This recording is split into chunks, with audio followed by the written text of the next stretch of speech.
Transparency International Sri Lanka has for several years been campaigning for the enactment of a strong law in regulating the role of money in election campaigns.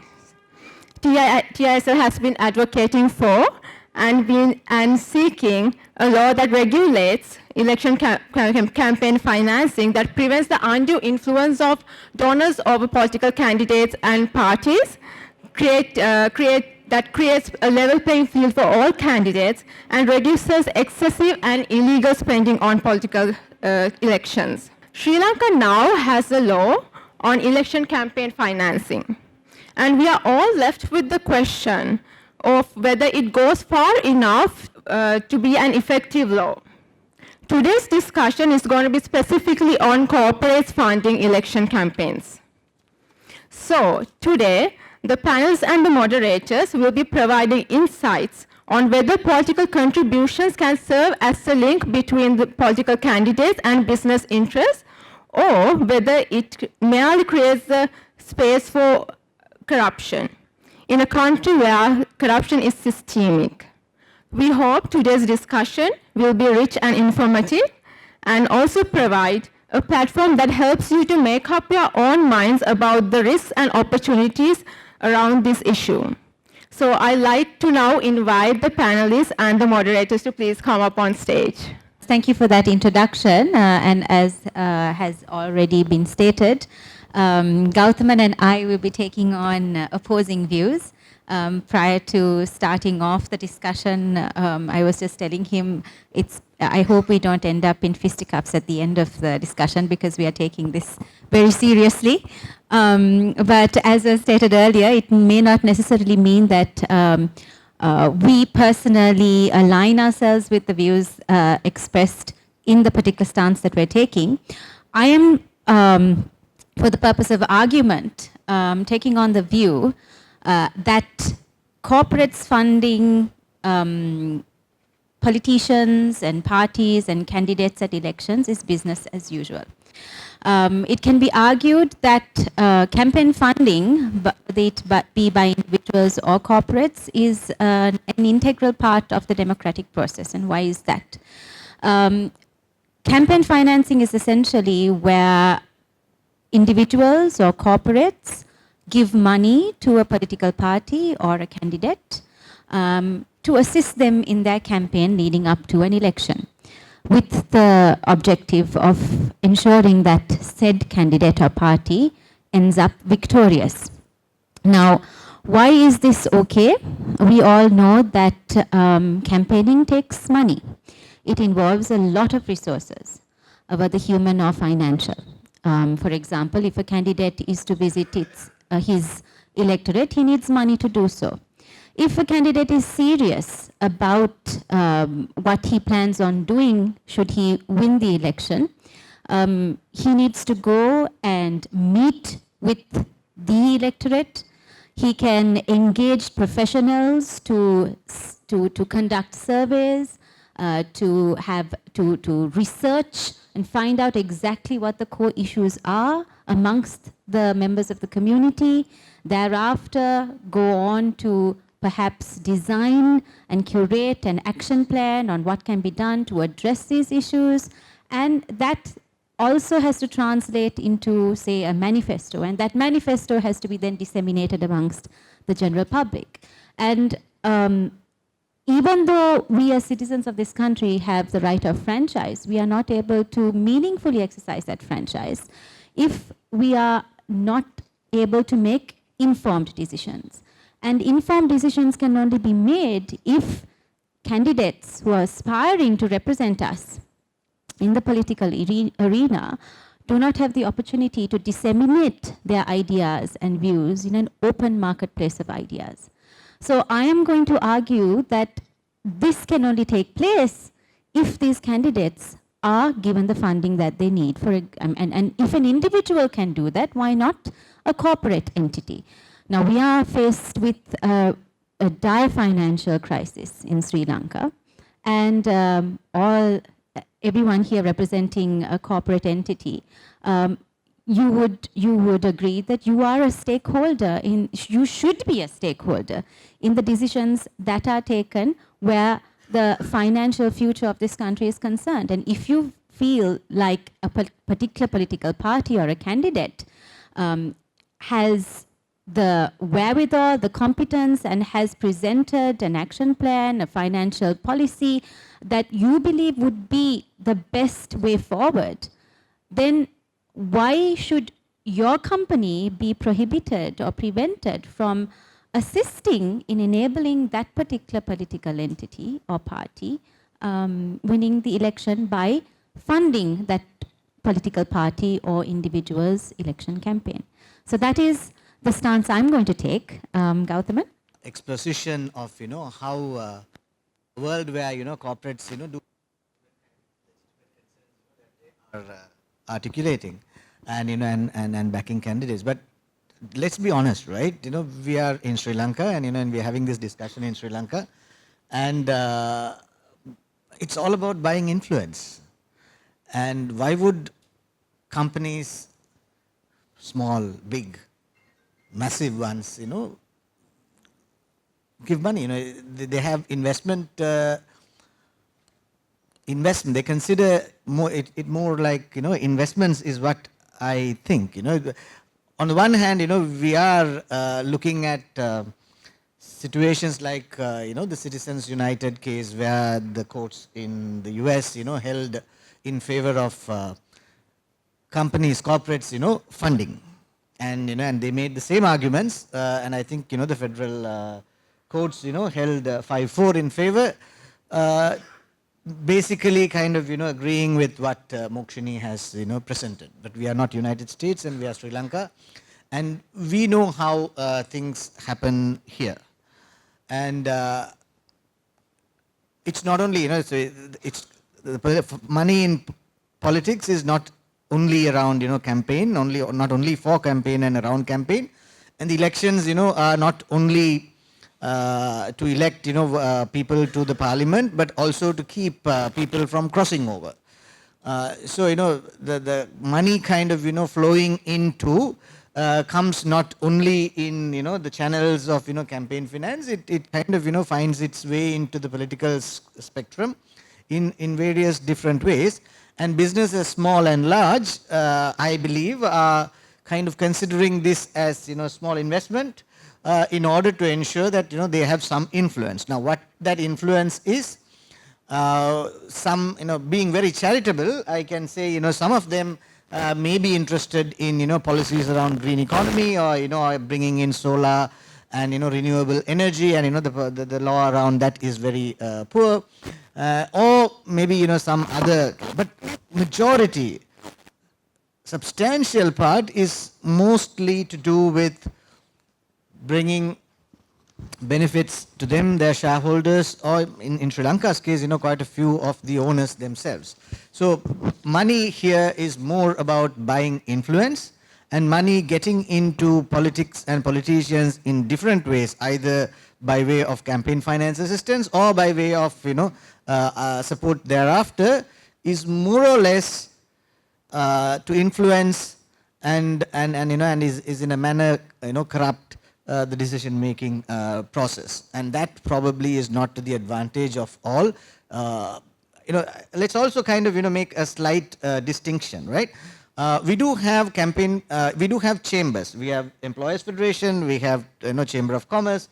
Now there are professional bodies who advocate certain interests, very legitimate ones, and and they are able to, and they are the groups with interest that they need to advance, and they articulate their positions and try and lobby and influence. Now, I'm not talking about that. I'm talking about companies individually and collectively kind of, making to ensure that whatever the decisions, be it procurement decisions or legislative decisions, goes in their favor, corrupting competition.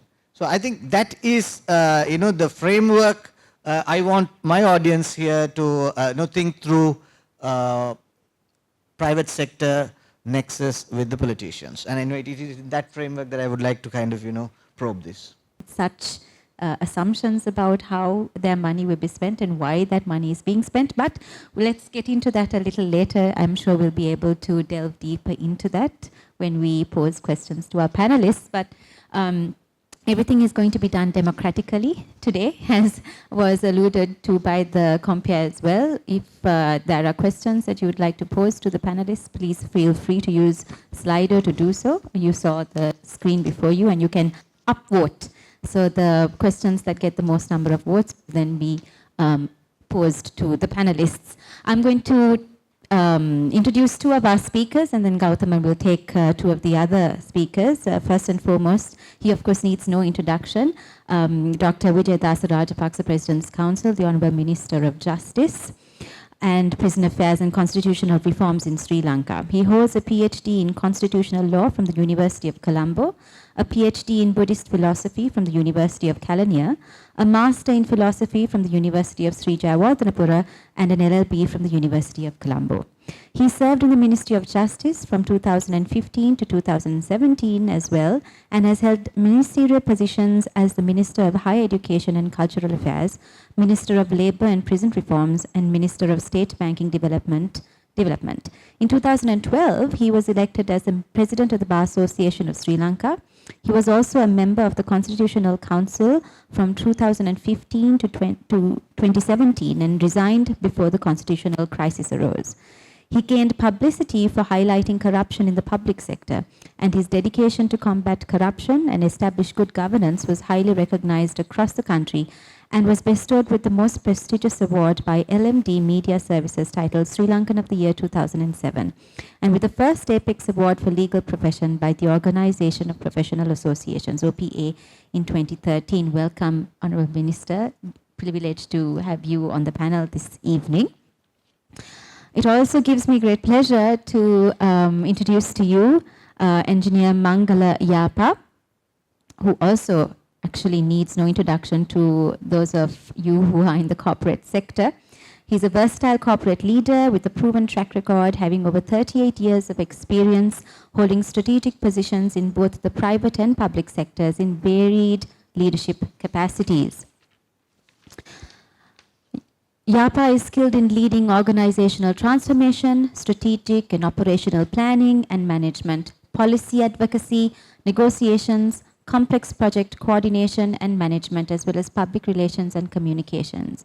He joined the public sector on invitation as the technical advisor to the Minister of Development Strategies and International Trade of Sri Lanka in March 2016 and was engaged in policy and strategy development, implementation in areas of international trade, investment, innovation, and entrepreneurship and national development.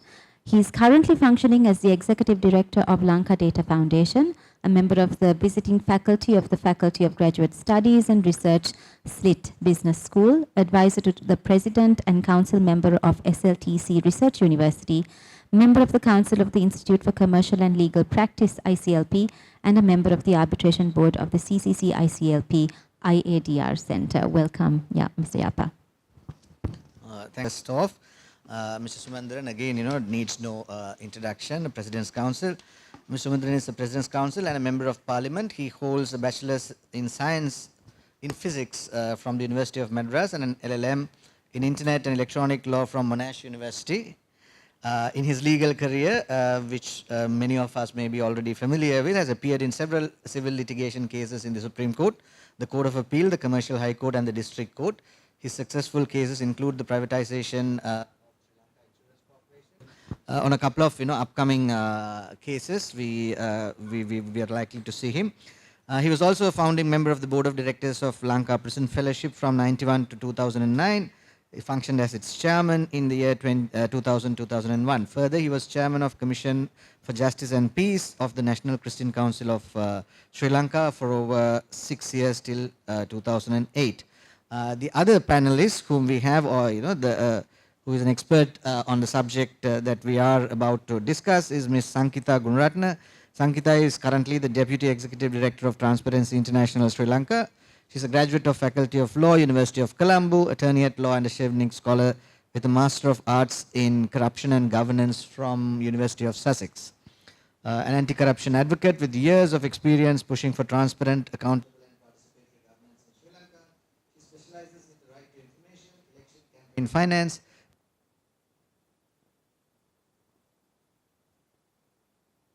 been an ardent advocate for policy and legislative reform in these areas. Her past work spans from project management to advocacy and community training, and we are really happy to have a distinguished panel today to discuss. Yes, thank you, Gowthaman. So just to keep you informed and progress, you already know is titled Corporates Funding Political Campaigns, but we'll be approaching it in 3 different segments of approximately 30. The first segment will be on business case for funding political campaigns. The second is the legitimate role of money in politics. And the third is laws pertaining to corporates funding political campaigns. Now, Gowthaman and I will try our best to adhere to this segmentation, but we fear that most probably the discussion points will overlap because of the nature of the discussion. But to start things off, my first question is going to be to Mr. Yapa. Mr. Yapa, it's a very simple question that I would like to pose to you just to set the stage for the rest of this discussion. In your many, many years in the corporate sector, and also now as someone who from in your past having served in the public sector also, you have a unique position. You're uniquely placed to comment on this particular point. Can you just let us know from your experience, is there a formal decision-making process in a company identifying the need to fund a political party or a candidate? And what is that format? What are the reasons that a company would choose to do so? And in your opinion, should this be the norm, or would you consider it to be an unnecessary expenditure on the part of the company? Look, there's election coming up. You need to make a contribution. I said, I'm really sorry. That's not our way of doing business. So I had to very politely but very sternly say that I'm not for that. So I think it is a position that each corporate has to take. And I believe, having served in the chambers, etc., majority of organized entities in Sri Lanka tend to, that's my personal view, tend to maintain such distance from this thing. I cannot comment about every corporate, every company, because there are many companies. Some are very formally established companies. In Sri Lanka, there's a huge informal sector. And so that is not regulated, not necessarily governed. So lots of things are happening in that area. Need to recognize that as well. And Gowthaman alluded to business chambers and associations, and which I think is a fair way of lobbying. But there the issue again is chambers are also, it is a member-driven institutions, and members expect their individual agendas to be propagated by the chambers. That again is a challenge that the chambers has to face. Well-organized chambers have governance as well as philosophies to contain this thing. I can remember at the Ceylon Chamber, I was the Secretary General at that time, there was a policy that which said what is good for the country must be good for the industry, and what is good for the industry should be good for the company. It is not vice versa. It is not what is good for the company to be propagated to be good for the country. We have to, as an economy, address these issues collectively. But reaching consensus on some of these matters is not an easy task. That also we have to understand. That's my answer to your question. Thank you very much. I further bolsters my side of the argument. Companies we don't have a system, we don't have a process in place, some formal decision making around, how to support certain campaigns. I don't think, any of the board of directors are, discussing and minuting and, and saying, okay, this is how we are going to be supporting. Now that's why I really want to make that distinction, right? You do have certain jurisdictions, certain areas, for instance, the US, where campaign financing or a company kind of, making a decision to finance a particular candidate is fairly regulated and formalized, even to the extent that the alignment of the thought process or the belief systems of the employees to kind of, having to be factored in when making, certain campaign campaign finance decisions. But what we have is a fairly unregulated kind of, environment, and in this situation, the money that flows in is basically to kind of, influence, or basically to buy influence. So my question to, politicians who are here, first perhaps to Mr. Sumanthiran, and then, following up, so you can also respond, is there is the pull and tug of people who finance. On the one, yes, I do agree that, politics in this day and age needs certain resources, granted. But then that always comes with certain strings. Given that reality, and given my contention that, it is more or less to buy influence, how have you faced and how do you navigate that situation? I'm posing it first to Sumanthiran because, he has not been in the government, so, therefore, the ability or, the influencing kind of, buying influence with him is of a certain order, but when you are in the government, the buying influence is order of magnitude much higher. So let's start with kind of, the easy person and then move on to the more difficult person to collect your thoughts. Yeah. His rate will be higher. As was stated, you have a democratic system and parties with policies, peddling their policies amongst people and hoping to win support for that through votes involves a lot of expense. Right? You can't do it without money. Now who funds? That is the question.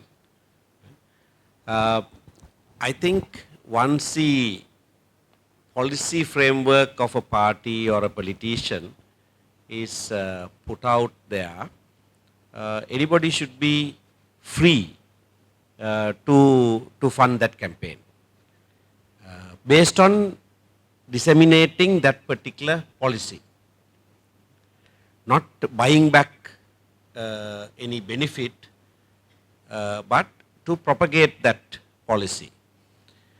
Now, how do you regulate that is a question. Right? So I actually have a very simple answer, and that is Sankhitha's expertise, transparency. Anybody who contributes to a campaign must be known, must be fully revealed to the people, and should be able to defend the reason why they are putting their money into that campaign. Now, if that is done, then I think there is absolutely no problem with that. The question is when it becomes a corrupt practice or when it becomes a bribe. Now, there may be the line may not be so clear sometimes, there may be a gray area. But if we draw the line clearly, then we can certainly overcome that. Corporates, now, I mean, Gowthaman's question was whether I have faced this kind of situation. No corporate has ever offered me money for my campaign. I wish they did. We have to struggle. Fortunately, I have friends who live abroad and take mercy on me and send me some money during elections. And due to old friendship, they send it and they have no real interest in what happens thereafter. It's been all right. But that's not the case with everyone. So there'll be people, and I think it would be legitimate for those people who have an interest, a definite interest in the affairs of the country, to fund a campaign. And they must be free to do that, corporates or individuals or whoever. But it must be made known to the country, and then they'll be more careful, even if it was a legitimate contribution. Subsequently, if there is some benefit that is being given to them, it'll be suspect that, oh, so for this is being done. So in a sense, contributing to a campaign will disentitle them to any benefit from those quarters to which they contributed. So knowingly, they will fund. They will have to fund, knowing that funding this campaign will actually place me in a more difficult position. And I shouldn't be in a place where people suspect that I'm gaining some benefit as a result, and I'll have to forego those benefits voluntarily. If we can come to that place, I think we found the simple answer to this question. Of course, implementation is a nightmare. Thank you. As being in the politician side of things, how do you navigate the pull and tug of buying influence? Yeah. In the first place, for democracy to sustain, that you will have to have free and fair election. If there is an undue influence, whether it comes from the corporate sector or any other sector, it makes no difference. The election is not free and fair. If that concept fails, the democracies fail. I don't believe that 100% free and fair elections are held in any country in this world. But to a great extent, there are countries which maintain very high standards. And corporate funding and corporate supporting are two different aspects. With my experience, I can say that without having funding, some corporate institutions, they help politicians at times. They call their 200, 300 employees to a particular place and introduce candidates asking that he is so and so, that if he is elected, he will do a good thing, he is not corrupt, and things like that. That is a different kind of support that we have got on so many occasions from so many corporate sector institutions. Then corporate funding is somewhat different. We should not forget the fact that every corporate institution are working on competitions. There are competitors, we can't say the rivals, that there are competitors. When one competitor gives a support to the politician, and what about the other competitors, that they also seeing some other avenues? If this corporate institution supports A, that we will support candidate B or the party B. Because if something goes wrong, they know that there will be a double jeopardy. If I say that with my experience, the knowledge, I know one of the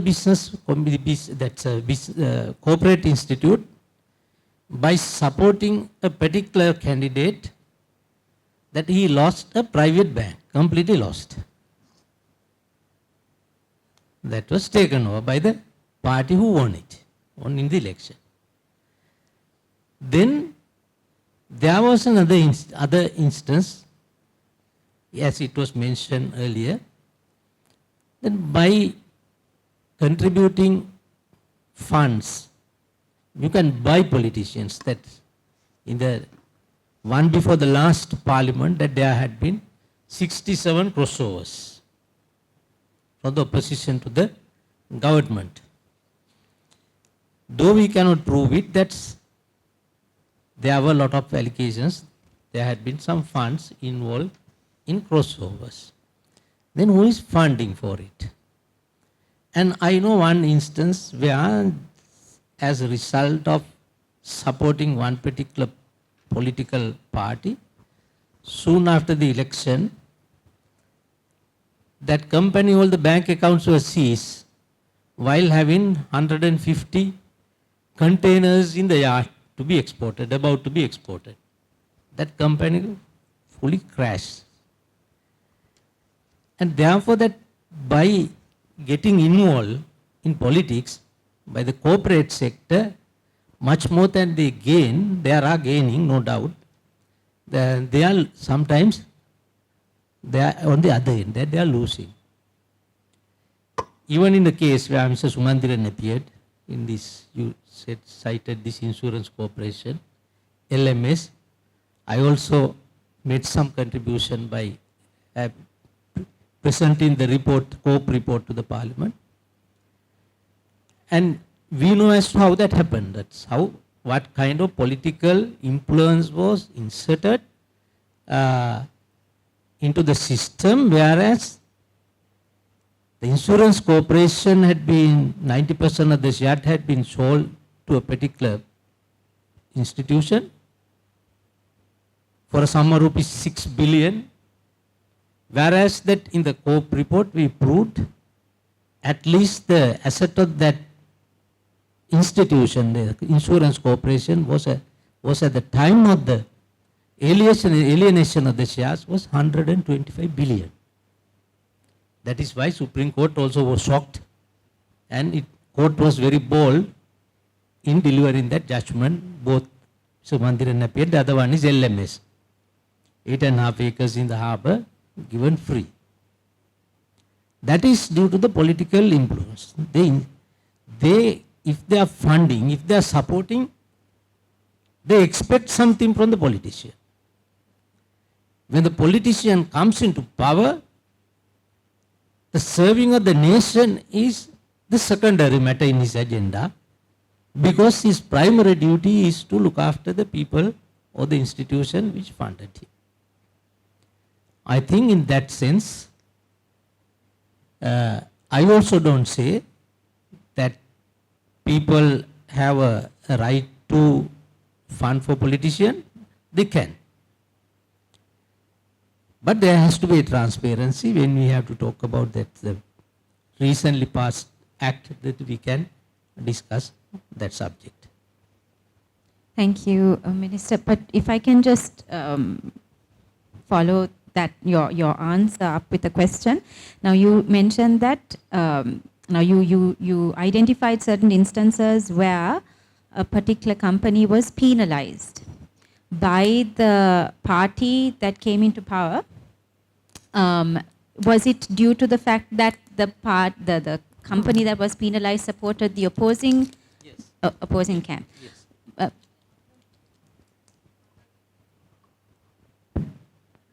Could you just, if you are at liberty to say so, what was the nature of the support that this company rendered to the opposing camp? Was it in the form of financial support? Or? Yes, throughout, that's very openly that company was supporting the opposition. That at that time it was the government party.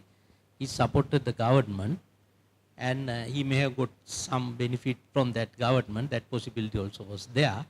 But due to the mere fact that he was a supporter of the party which lost at the election, and the opposing camp came into the power, then immediately they freeze some accounts, and all the containers, 150 containers, which were to go to USA and Europe, they stop it, and that whole company was collapsed. Since then, no company. Okay, thank you, Minister. Sankhitha, I think it would be a perfect opportunity to segue into your expertise so that you can comment on a point that both members of parliament actually made with regards to the importance of transparency. Neither of them said that funding, corporates or individuals funding a political entity is wrong per se, so long as there is transparency. There are repercussions, yes, but those can be either completely eliminated or minimized so long as there is transparency. Now, in the work that you and your organization have engaged in where this is concerned, and we will obviously be talking more about the Act, how could you comment on this? Would adding safeguards and ensuring there is transparency actually address this issue? And if so, how? Thanks, Mokshini. So to answer your question, I'll start with what the current law actually requires. So when a corporate or anybody makes a contribution to a political campaign, so be it an election candidate, an independent group or a party, what is required now is for the recipient within 21 days of the announcement of the election result to make a record of those contributions and expenses and submit it to the Election Commission. And then what is within 10 days thereof, the Election Commission will announce to the public that this information is now available at the Election Commission. Now that is one level of transparency that has been included. So because the current law doesn't limit contributions, there is no limit on the amount of contributions that a party, candidate or independent group can receive. All that is required then is this disclosure, right? So, and it's a disclosure to the Election Commission that then thereby a citizen has to ask and get access to. So is that enough disclosure? Is that enough transparency?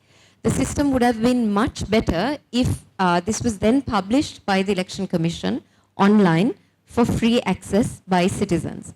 And beyond that as well, I think we shouldn't only be thinking of transparency at the source of contributions, but about transparency at all stages of government. So I think Gowthaman mentioned procurement already.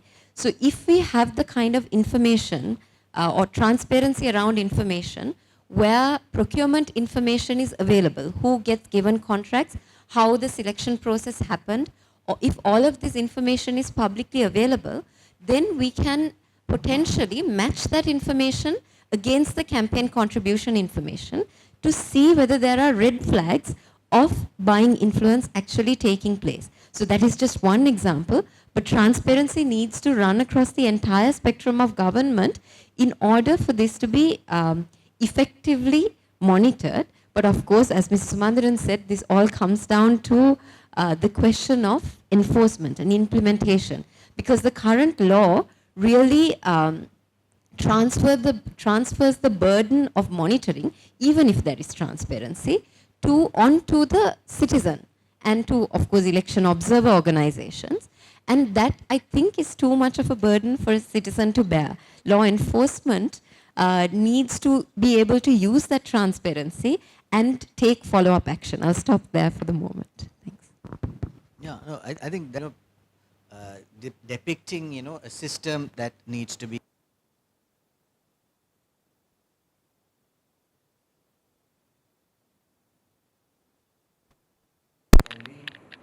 monitored and ensure that it is for the right purpose.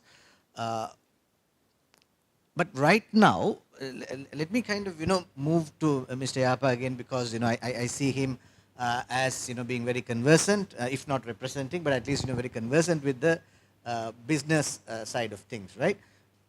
What is the business case for financing, putting in money currently? Very realistically, as you say, not only the very formal, you need to look at it from two aspects. One is we need to see that it involves formal, publicly quoted companies, with all the reporting, requirements and transparency around the audited statements, and the private companies, and a whole slew of partnerships, and and that's what majority of the businesses and businesses are.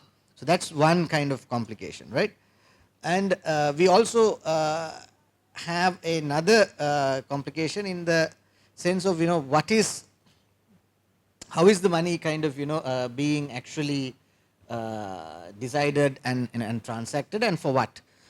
It's not a campaign finance or, election money is not only during, elections, just before elections, kind of, processes, but also subsequently, whenever there is a threat of the government kind of, swaying this side or the other, we always find, people, doing a hat collection, and, there is always, demands being made, and decisions are being made at the company level, at the supply side of this. You're looking at the demand side and, trying to see once it happens, how do you monitor? I'm just trying to look at what the decision criteria and processes on the supply side is. Is there anything that where, that could be done there? Formal corporate sector, where there are governance, there is transparency, there are reporting requirements, and very strict situation with regard to any payment. You are also qualified accountant, and I'm not saying everybody follows the rule to the letter, but majority, the boards are separated, managements are separated, there is prudent policies and procedures in place to prevent certain things done, and lot of disclosures. But what we need to understand is there are three things. Business and the economy are two integral parts. You can't grow the economy if the businesses also doesn't grow. And country needs growth. Businesses also will have to grow. So that is one aspect. Second aspect is, for business to grow, there has to be right, I would say, so it is dynamic. So businesses to grow and the economy to grow, over a period of time, over the time, we need to adopt the appropriate policies. So that is where I think this whole issue comes of businesses trying to influence, as you say, by influence. It is not for necessarily personal gain of a particular company, but to get the economy to move in the right direction, particularly in the case of Sri Lanka, where every minister, every government, when they come, the policy is changed. So you have a business here with millions of people employed, and when the policy changes, you have to reinvent everything afresh. So that's not a sustainable way of doing business. Right? So I think from my perspective, it is from the supply side, what is necessary is a stable policy environment, stable way to convey that policy requirements, and a dialogue between the parties, how we can get those policies. So it is not paying money. Now, campaign financing, the democratic right, that is a different aspect. But if you are looking at buying influence, it is not influencing to gain, like I think the minister also said, there are competitors. So it has to be a fair competition. So in Sri Lanka, there are no competition laws or regulatory bodies to look at competition. So there are many areas where there are lacunas, and that creates opportunities. I think that I get to your point. Naturally, when there are opportunities, businesses are trying to exploit. Individual businesses may be trying to exploit those opportunities. Naturally, then this whole idea of funding various individuals or various parties or whatever, that is going to come as a result, because now you see an opportunity, and some parties may think, okay, there is a huge opportunity if we fund this thing, that we may be able to gain. But that is not what I am talking about. That is there, that has to be addressed through some other means. And campaign financing is a different issue. But how do we get to the right policy environment so that businesses can thrive and country's economy also can grow? And I mean, we can see with the situation that we are in today. everyone is suffering, including the businesses. Can you hear me? Okay. So, Mr. Yapa, thank you for that. I think that, can you hear me? Okay. I think that was a very important point that you made, particularly in this juncture in our country's history. I think we've all recognized how poorly these erratic policies being implemented every time a new government comes into power has affected economy and every other aspect of this country. Now, Gowthaman was heard to say that this campaign financing and companies getting involved in financing campaigns and so on and so forth would not work in Sri Lanka because of the environment in Sri Lanka and the fact that corruption is so rampant. But given the fact that you said that one very important way of, how should I say, overcoming this is by ensuring that there is consistency where policy is concerned, cannot companies get involved in that process, whether it be by engaging in discussions or by financing a company, a political party or a campaign or a candidate? Isn't that one way that we can prevent this erratic approaches to policy? I'm going to pose that question to you, Mr. Yapa, and I would also like Mr. Sumanthiran, sir, if you could also just comment on this, particularly on this erratic policy implementation point that Mr. Yapa mentioned. Thank you. I think corporates do engage with the government extensively on policy development. A hot topic today is taxation. I can remember in 2016, when I was in the chamber, Ceylon chamber proposed to increase the taxes, including corporate taxes. 2016? Yes. That is because we also saw the problems coming, government revenue going down, which will have a greater impact on the economy. Ceylon Chamber Tax Committee, after much deliberation, sometimes to the dissatisfaction of some of the members, took a policy, we need to request the government to increase the taxes. Because without government being able to increase their revenue, there will be serious economic situation. But we know subsequently what happened. There were some other corporates who went and lobbied, including certain professional organizations, etc., went and lobbied against increase of taxes, and then tax was brought down. Now we have again gone back to high taxation regime. Sorry, can I, if you don't mind me interrupting, in what form did that lobbying So take? all chambers and all associations and sometimes individual corporates also, before budget, the government calls for budget proposals, and it is a transparent, open process where proposals are made to the government. This is what needs to be done. And there are many discussions. There are formal, informal discussions. Even I have participated in many discussions chaired by presidents and the Minister of Finance and officials, etc., seeking chambers are invited to come, and it doesn't mean that all proposals that we put forward will get done. There is a dialogue, at least on the surface.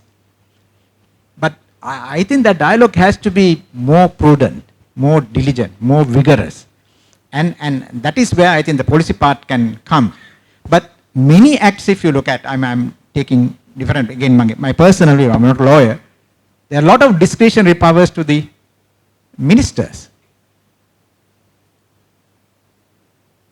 Any tax can be changed or a gazette notification overnight, although parliamentary approval will be sought later. Until that is voted out, that tax will be applicable. So businesses will have to comply from midnight that night.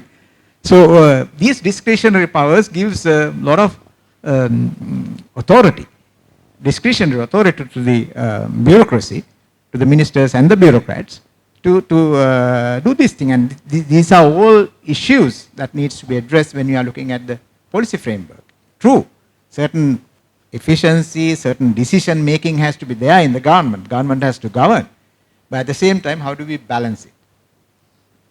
How do we manage it and go forward? So these are challenges for the businesses to live, because when the entire policy scenario is changed, I mean, being a CEO, I know, you have to pay the salaries on the due date.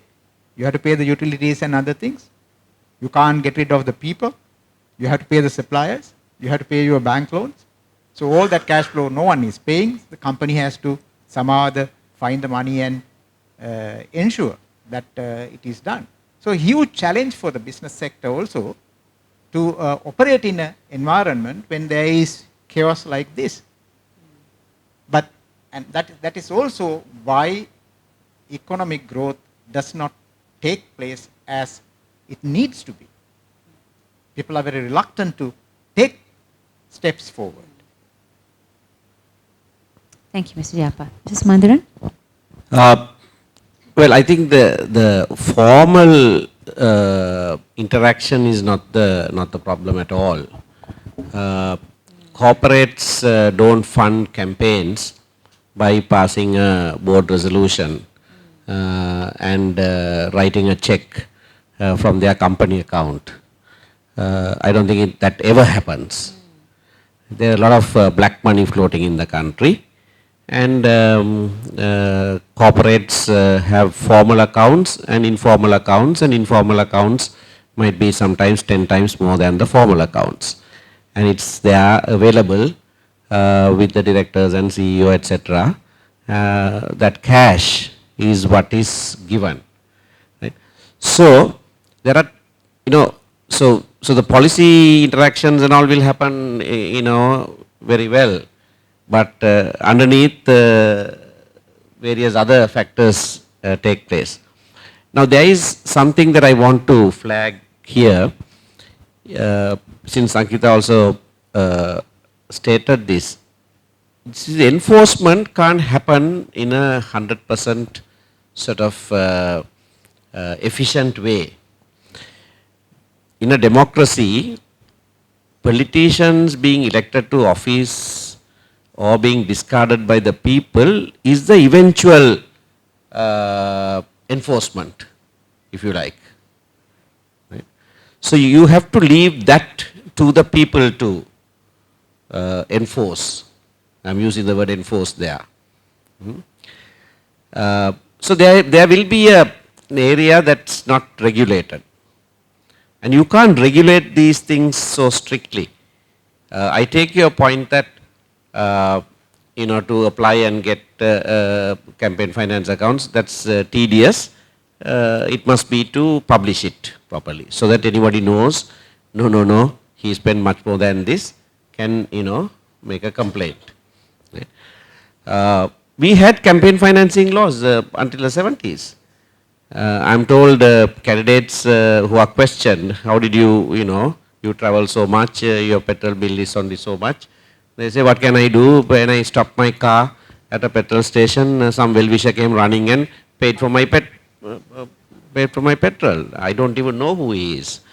So that's how I traveled. See? So, these are things that you can't enforce so strictly. Right? I don't have a food bill when I'm in my constituency. People give me food to eat. Right? Even now, not during campaign, but campaign times also. How do you account for those? So there are so many, loose areas that you can't enforce. But that's why I said if it is transparent and there's a huge gap that you can't explain, then the issue will arise. Right? So policy, your question was with regard to, all that will happen at a formal level. But what we are talking about is not that formal level. Buying influence, all that happens at another level. And that can only be countered by forcing disclosure. And if you don't disclose, there must be severe strictures. You get caught not disclosing, then that is the deterrent. that any politician will have to take that risk of not disclosing some contribution that has come, because, and if it is if he is caught, then his civic rights must be taken away for 7 years or for life or whatever. That's the kind of stricture that you must have to force the politician to disclose what he gets. Before you proceed, I'm sorry, I will have to leave a little early.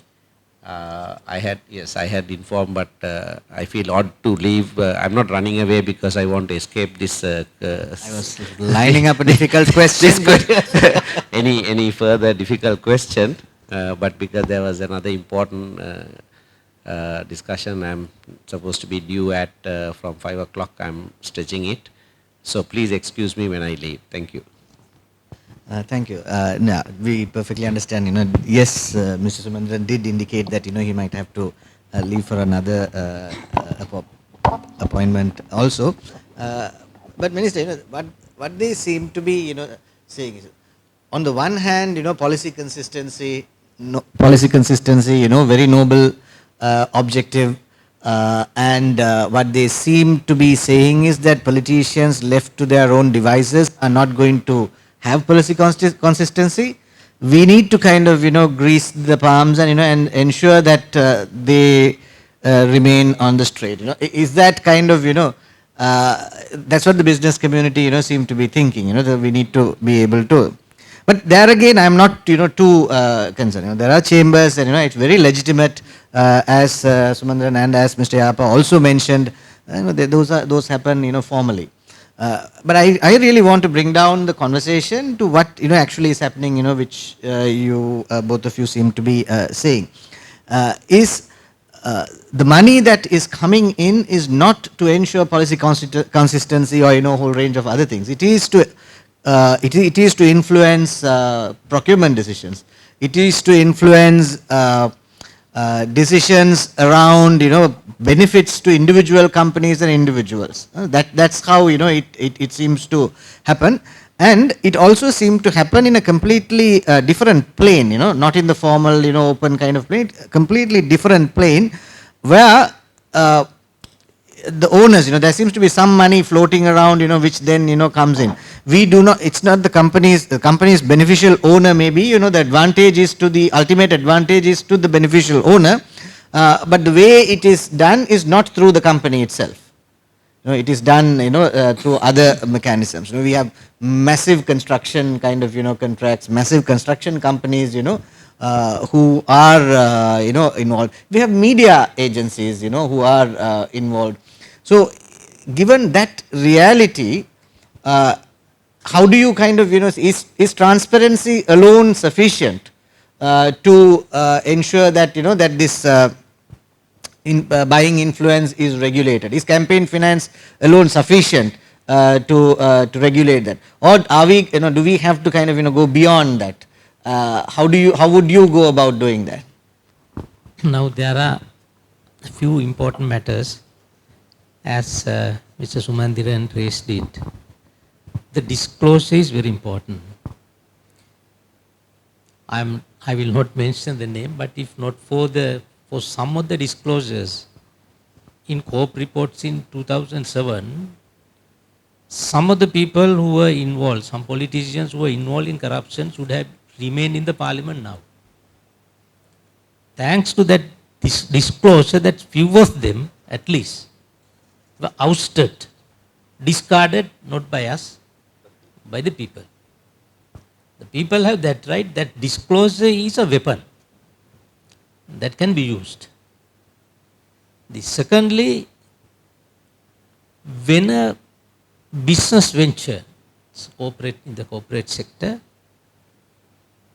realize that the government or a politician is giving some advantages to one of the institute, which the others are not getting, then with that discrimination, is there an environment for the other business sectors to be encouraged and to make their business ventures prosperous? It is not so. Then you are discouraging it. Then, even without going back to the past, the latest experience that we had, why the tax policy was relaxed. Because with greatest difficulty in 2017, we introduced a new tax system with the expectation for a sustainable development in the country. If not for the corporate funding, that tax policy should have continued up to date. The few institutions, I cannot say institution, few businessmen, as he said that you don't pay out of that your company account, you don't draw the check. Just because a politician is getting a support from the business community, he has to listen. Then the former president listened to them, they took the advice, they gave the advice for the benefit of themselves, that business community, small team. But finally what happened? The whole country collapsed. Nobody could have sustained. Why? The reason is this unreasonable, illegal funding by corporate sector. And there is a core issue that is to be discussed, which is intertwined together with this topic. Prior to 1970, as he said, there had been many election petitions. Many politicians, very powerful politicians, irrespective of their height and might, had been sacked by the courts through the election petitions. Now under the present election petition, that there are two disastrous aspects of it. One is, with this electoral system, you need the money. Unless the money is provided, you can't do an election. You'll have to run in the entire Colombo district. I had to cover in last 3 elections when I contested. I had to go to all 15 electorates. It's an impossible task. They are to Moratua Bridge, here to Kalania Bridge, they are to Avisavel. Then you will have to spend money. If you have to do politics,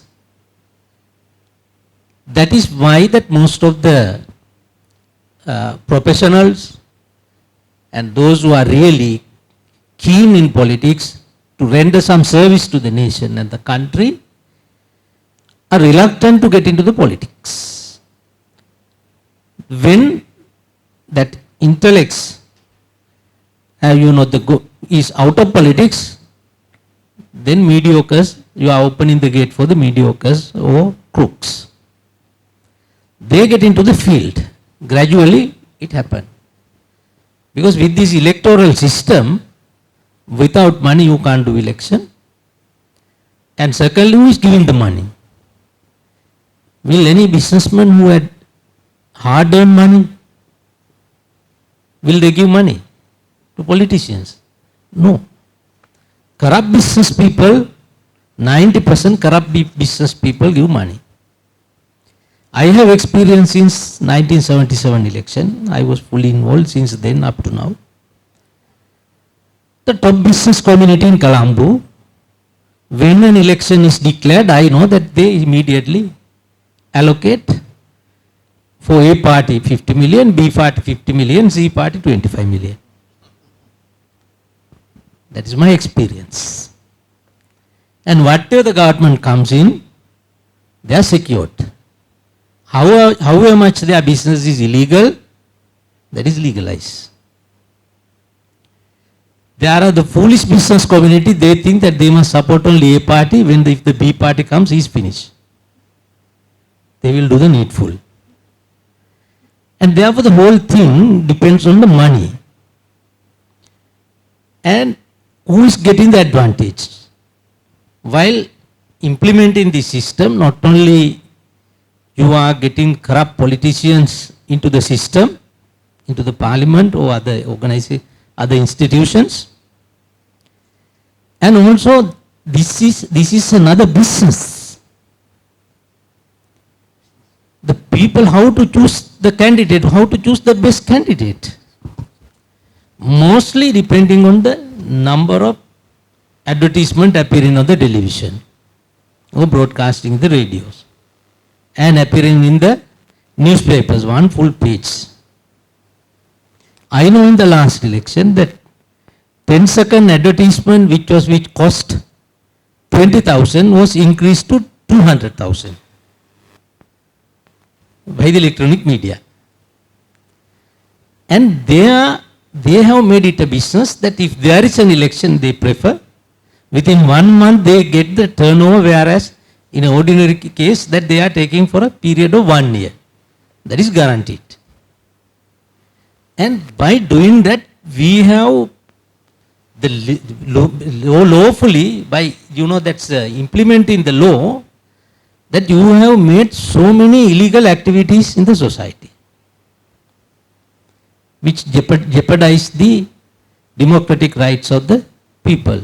One such example, even during the recent past, the Public Accounts Committee presented that report. Out of that, the tax on sugar import. The Parliamentary Committee, it says that 16 billion loss in 3 months. As he said that the government, whenever the ministry is changed, the government is changed, the tax policy is changed. That is the main reason as to why that this country was collapsed in the economic sphere. How can you start a business in this country? For example, if I know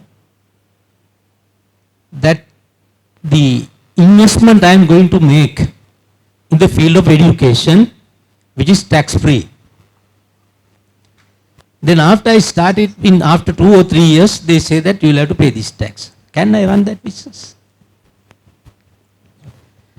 When on the other way, it may be corporate sector or business community who invest in a particular field, whereas that their tax component is 10% or 20%, you will have to pay out of the profit.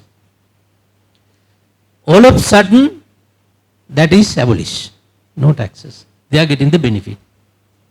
In so many ways, the people are gaining benefits when there is no policy. If we have to develop the country, at least there has to be a tax policy which cannot be changed for a period of 10 years. The no investor will come unless there is a steady tax policy. That is the main thing. Even that the BOI has distorted to a certain extent, because they adopt the policies according to their whims and fancies. Other business segments are, affected very badly. I know some of the business were collapsed due to the fact that the decisions taken by BOI. We think that they are doing a big service. They pick and choose to whom that we should give the tax benefits. Then what about the feelings of the others? Forget about that, their feelings. What about the sustenance of that business? Those are the issues, and that is why that throughout that I was insisting, this electoral system also has to be changed. In 1977, I have my experience, the far down south, that Mulkirigal electorate. That's if you are supporting a political, some candidate or a political party, that I don't think that they had to spend anything except for fuel. When they go to villages, as he said, that everybody is willing to, even now, that culture is there in Sri Lanka. Even in the Colombo district, I never spend money for food. Whether I go to Homagama or Cascava, Paduka, wherever, when they know that I'm coming, they make some food, they offer. That generosity is there, that hospitality is there among our people. But the people who are having the high spending capacity are the people who are corrupting the system by giving the fundings. And therefore, that's why we are talking about this transparency and as to how that we should prevent this thing. Unless that we change the electoral system, that our expectation will not be realized. No, thank you very much. Mokshini, if I may kind of, ask a follow-up question, but just to follow through. So what, Minister, you're saying is that the model, the businesses see this as influencing. The businesses, want to influence, and that's how, they are trying all this. And regulating this cannot be done only through a Campaign Finance Act. Because the business case for funding is buying influence, you need to kind of, look at the electoral system, you need to look at campaign financing, you need to look at, the stable policies, a whole range of other aspects need to come because money into politics is essentially kind of, trying to influence you all or buy influence. That's what, what we have is a fairly inadequate campaign finance, just touches on one aspect of it. Yeah, that's the one aspect is now, I also said as Mrs. Sumanthiran that those who are giving funds to candidates or election campaigns, I also have never come across any instance where that they issue a check from an account where that they maintain in the name of the company. All those monies are black money. Have you ever seen, say Yapa should know, any statement of account published, annual statement published by all these companies, whether they have given a cent to any politicians or political campaign? Never. But we know the fact that some of them have contributed. Why? That there is no proper regulatory authority or the proper regulations in place with regard to the spending of the corporate sector. If there is a proper regulatory system, that the income tax department should be able to find out as to how that these people have given this money. Even though if it is unofficial, that if it is properly accounted, how can they give it unofficially? From where they get the money? That is the, that the weakness in our income tax system. It is not properly done. Of course, the experts in this field, chartered accountants and other experts say that at least we are not getting 50 to 60% of the income tax, which is really legally and lawfully due to the government. It is more. And similarly, the customs and excise. I think if we had that money, there shouldn't have been any economic crisis in this country. And on the other hand, that the people are blasting the politicians. Why? Only politicians. What about the corporate sector? It was disclosed during last 12 years. Our exporters have retained 53.5 billion in overseas without bringing that money to the country. Our total debt is only 51 billion. Are we bankrupt? We are not bankrupt because our monies are lying somewhere there for the benefit of few families. The earlier you can remember during Mrs. Bandaranaike's period that so many people were behind the bars. Some of them died in the jail, in the prison, on this foreign exchange corruption. But since 2005, that was not regulated. In addition to that, in 2017, the government introduced a new bill. Instead of Exchange Control Act, we introduced Foreign Exchange Act. Management, no controlling part. There is to a certain extent, but it is like that it was legalized, that you can illegally retain the money which you have earned out of sweat and blood of our poor people in the villages. And you are keeping 53 billion, that is only what they found, but definitely that is over $100 billion. General consensus was that companies don't like to give money to political parties. But as the conversation progressed, I think even the ministers pointed out the fact that money does come from companies, but it's just that it doesn't come from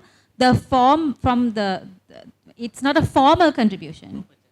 It doesn't come from the proper channel. There's black money floating around, and there are these informal, under the table deals and so on and so forth, and there is a money that floats around that the heads of these companies have access to, that is then channeled to these companies. So I think that we can all conclude that there is actually funding taking place by corporates to political parties. It's just that it's not done formally.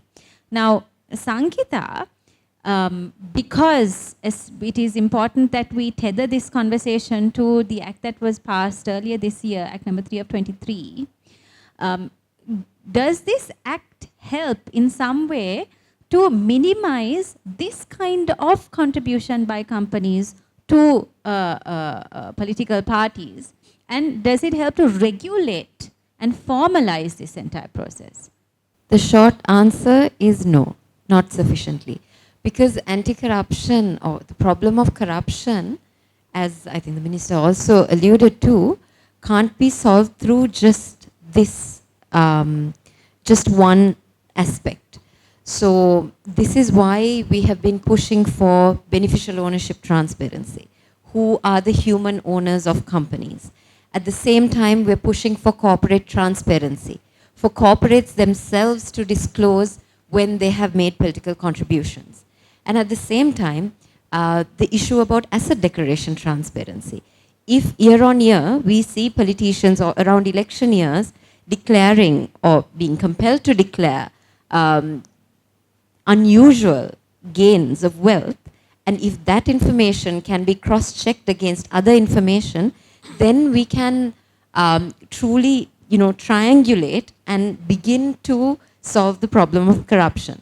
At the same time, when we look at the issue of black money, we need to look at the financial sector, whether the Central Bank of Sri Lanka is doing its job, whether it's screening politically exposed persons adequately, whether it's overseeing the financial sector to regulate if they are looking into the issue of politically exposed persons and their finances adequately.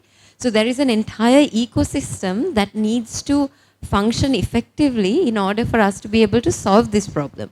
Having said that, though, the campaign finance law could have gone further. It could have gone much further, and but it was passed in a rush without much consultation, and setting aside a draft law that was stronger in certain aspects just in early this year. So there were certain problems that could have been solved through the campaign finance law, bringing it further for mechanisms, but campaign finance law alone cannot solve this problem. If you don't mind, I'd like to respond also to this issue of whether businesses really corrupt politicians. I think that tends to be, if I may, a one-sided view of things, because having a campaign finance law, for example, will give politicians the ability now to say no, to actually shift this political culture and say that we are now subject to the strictures of this new law. We are not at liberty to pander to your whims and fancies as at least as much as before. Not that they should have been anyway, but also you need to be able to resist influence, and you need to be able to stand up and resist this, because by giving way, you're contributing to jeopardizing free and fair elections, and also perverting the democratic system by refusing then to stand for or be the legitimate agent of your voters.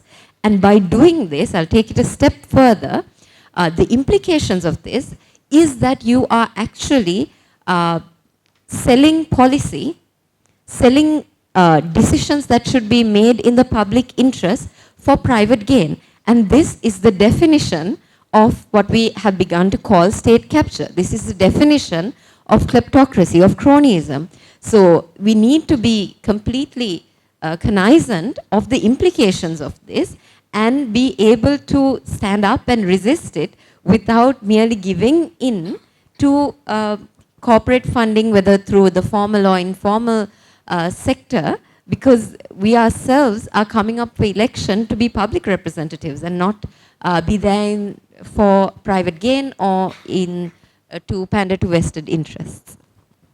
I just want to respond to that comments. I agree that we could have had a better law, better act with very stringent provisions.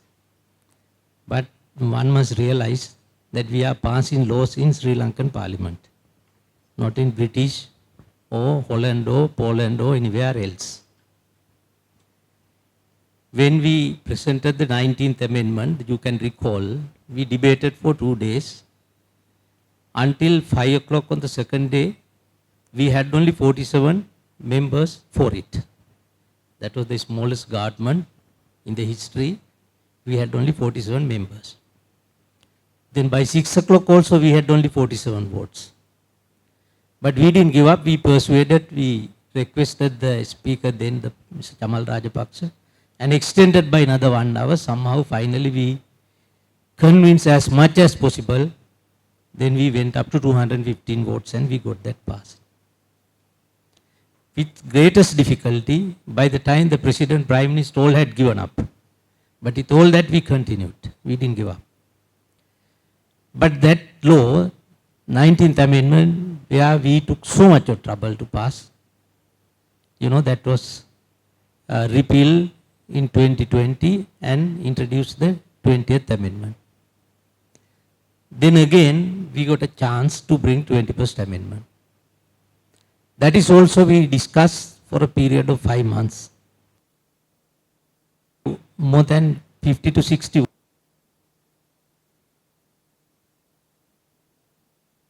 go up to 179 votes. That is because we made use as much as possible the media, social media, the other media, electronic media, print media, all medias, just to create an opinion among the people that they need this law. For other politicians to realize that if you oppose to this, the people will reject you. It took a long period. It took 5 months. I discussed more than 100 organizations during that period. We listened to them. We took their views. We told that with greatest difficulty, we did it. Then this campaign finance bill, it was same. Whoever wanted to have a discussion and give their opinions, we were open. We told that the opposition, normally when a bill is brought like this, the opposition is the one who should come forward and welcome it, embrace it, being opposition. They are against corruption. Always, all the political parties, when they are in the government, they are for corruption. When they are in the opposition, against corruption. That reality we will have to concede. But here we be in the government, we presented it, throughout that was obstructed. When it came for voting, main opposition and JVP both voted against this bill.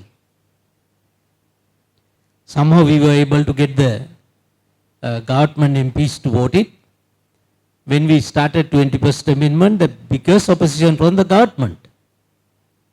Majority of the government members were against it. But somehow we convinced and got as much as possible. Went up to 179 votes. One vote against it and others abstained. And therefore, we are willing to do radical changes, but we can't do it overnight. Therefore, that's the drafting of law, passing of law is a very tedious task. So when we discuss it's a very smooth subject, but when you have to do it, it's a very difficult thing. The people think that's in the parliament that with our privileges we can do a lot. But when I was investigating on privatization of insurance corporation and Lanka Marine Services, there are a lot of death threats. I appointed a subcommittee consisting of 4 members to prepare a report on that one within 3 months. Within that 3 months period, they never sat. Finally, I chaired it, and again in the main committee I took up. We investigated and we prepared the report and presented to the parliament despite being the death threats. That's how people are not sleeping at home. So much of threats. Because why? Corporate sector is involved in politics just to get their benefits, that they have spent money for the political parties and the politicians.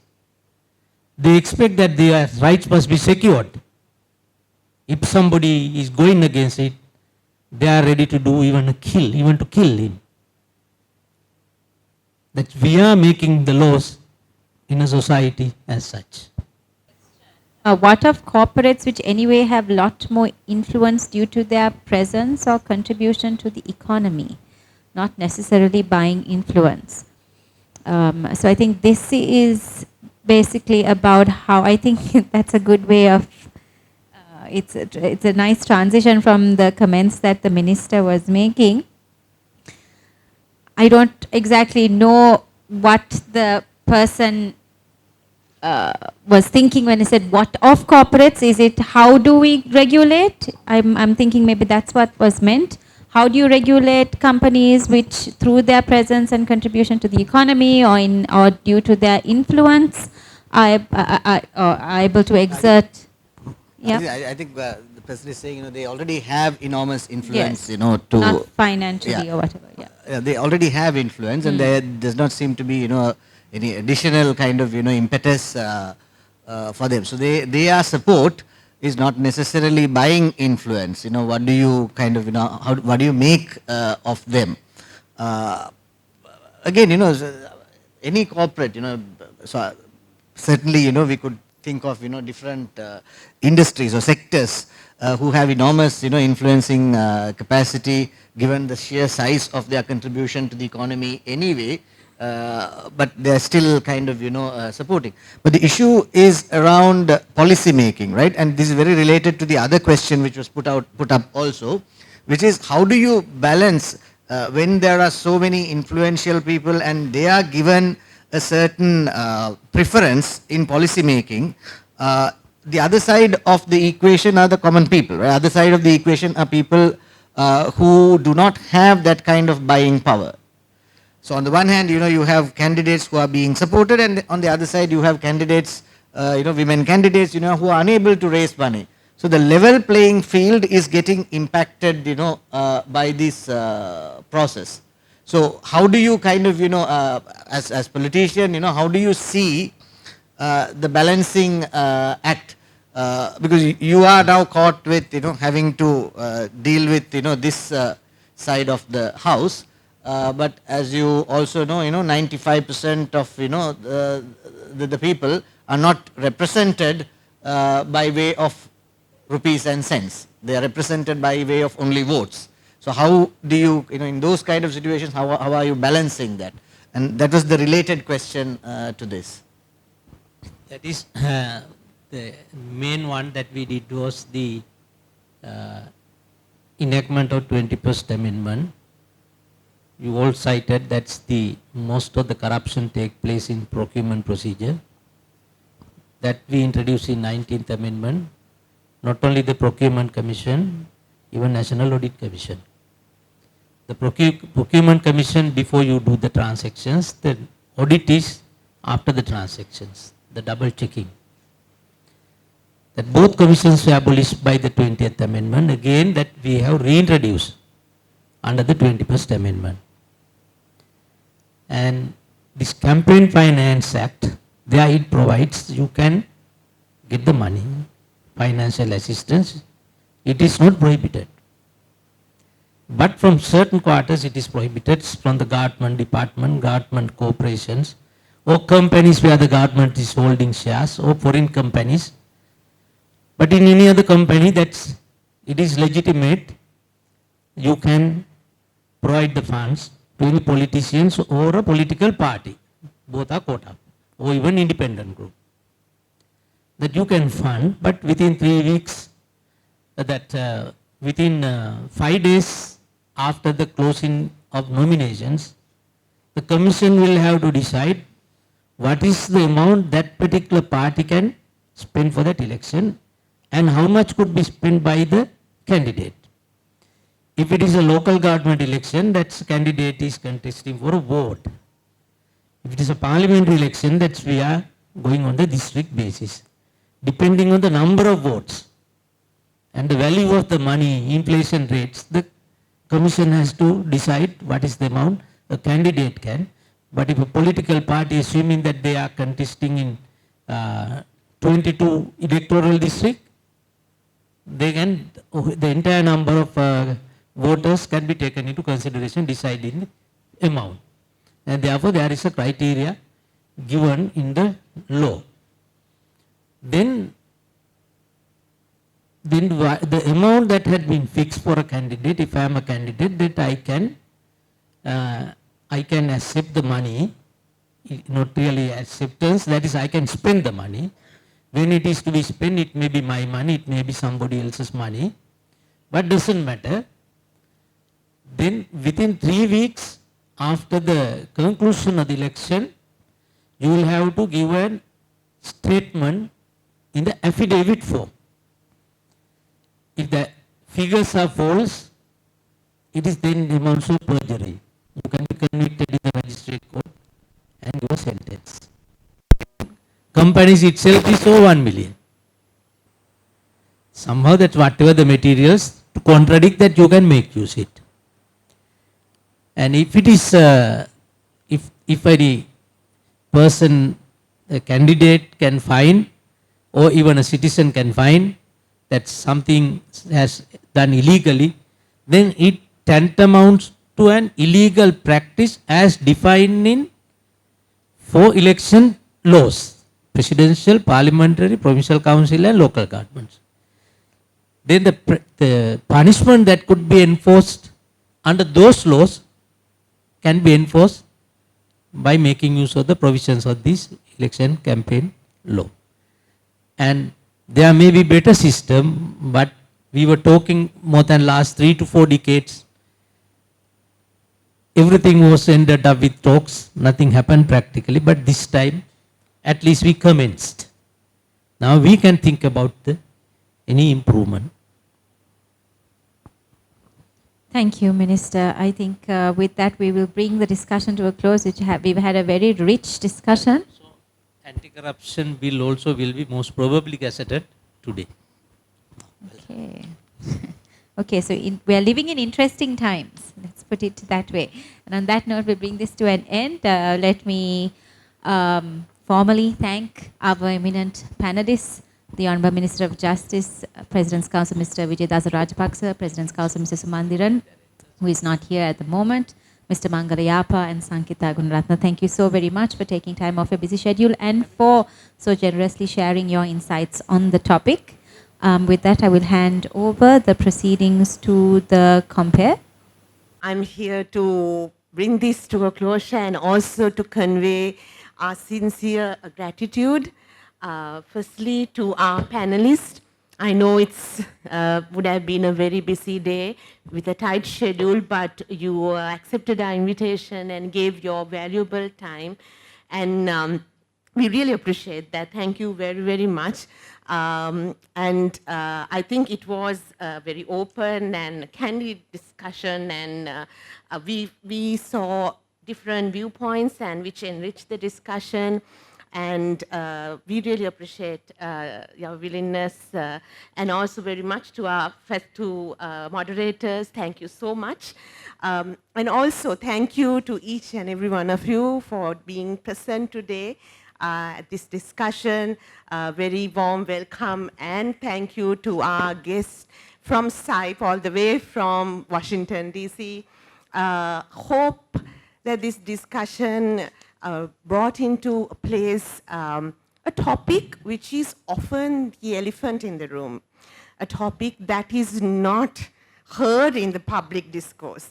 But today you would have realized how critical the problem is and how it is an intrinsic part of the level of corruption in our country.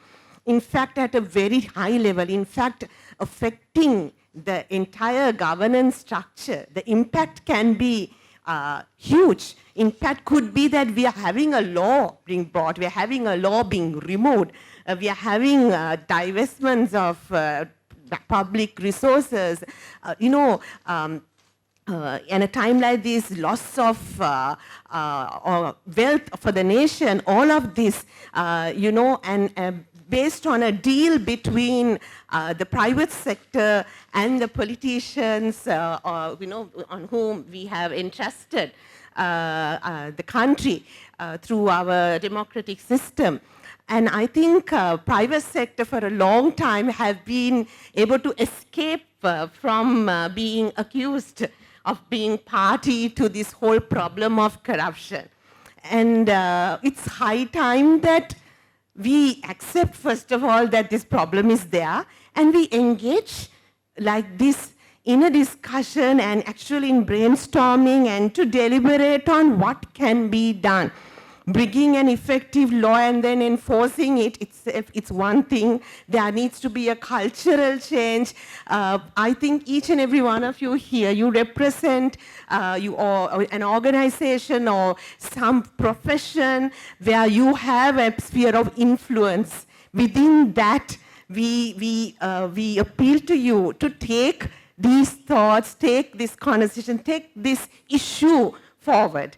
Have a discussion within your organization. At least question the decision makers about what is their policy, what is happening behind closed doors, perhaps at maybe a very high level in your respective organization. This conversation, like it has to happen among the politicians, the think tanks, and the academia, but also very much in the private sector.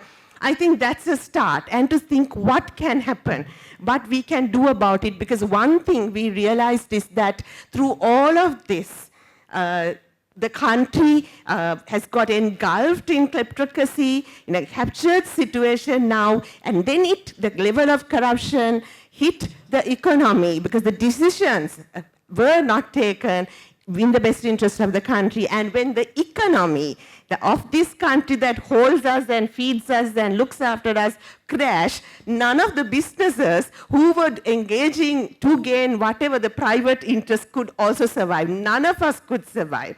So it's where we cannot detach ourselves from the larger implications of the problem. It's like a cancer. We know it's a problem. So let's see what we can do about it. Please take this conversation forward. And if you want to continue this engagement about what you can do, if you want us to come and meet with your organization representatives about maybe strengthening the anti-corruption policies within your organization, and or as professional bodies, what you can do to tighten the regulatory framework, or as civil society, or as politicians, as TISL, this is part of our mandate. We take this work very seriously, and we would really like to come and be a technical partner to you and walk that journey with you. So thank you again for your presence and for giving your valuable time.